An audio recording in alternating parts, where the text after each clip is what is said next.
ইঞ্চিতে একটা মার্ক করে নেব। এখানেও 15 ইঞ্চিতে একটা মার্ক করে নেব। মার্ক করে নেওয়ার পরে এখানে 6.5 ইঞ্চি নেব পুট, 1/2 ইঞ্চি নেব সেলাই। এখানেও ওই একইভাবে মাপ নিতেছি। এখানে আমরা আরমোহরের জন্য নিব 6 ইঞ্চি সুন্দরভাবে। এখন গোল গলা কাটিং করব। 2.5 ইঞ্চিতে একটা করে মার্ক করে নিলাম। এখন গলা কাটিং এর এখানে 5 ইঞ্চিতে একটা মার্ক করে নেব।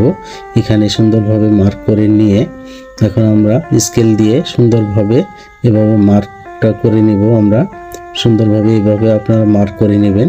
ড্রয়িংটা যদি ঠিক থাকে তাহলে আপনার ব্লাউজ কাটিংও সঠিক হবে। এই শেপটা ডট ডট ফোঁটা দিয়ে আপনারা সুন্দরভাবে শেপটা তুলে নেবেন। এখানে গলাতেও আপনারা ডট ডট ফোঁটা দিয়ে রাউন্ডটা করে নেবেন সুন্দরভাবে। এভাবে আপনারা ডট ডট দিলে কি একটা মেজারমেন্ট আসে। এখানে আমরা 9 ইঞ্চিতে নিব এই শেপটা। এখানে আপনারা এভাবে 9 ইঞ্চি 9.5 ইঞ্চি এভাবে নিতে পারেন বড় ব্লাউজের জন্য। এখানে আমরা 3.5 ইঞ্চিতে একটা মার্ক করে নেব। এই যে শেপটা নিয়েছি এখানে সেন্টার মতো দেখেই আপনারা মার্ক করে নেবেন। এখানে 2 ইঞ্চিতে একটা 2.5 ইঞ্চিতে একটা মার্ক করে নেবেন। আর এখানে মাঝখানে একটা মার্ক করে নেবেন মাঝখানে শেপটা দেওয়ার জন্য। এখানে মাঝখানে শেপটা আমরা দিব 6 ইঞ্চি।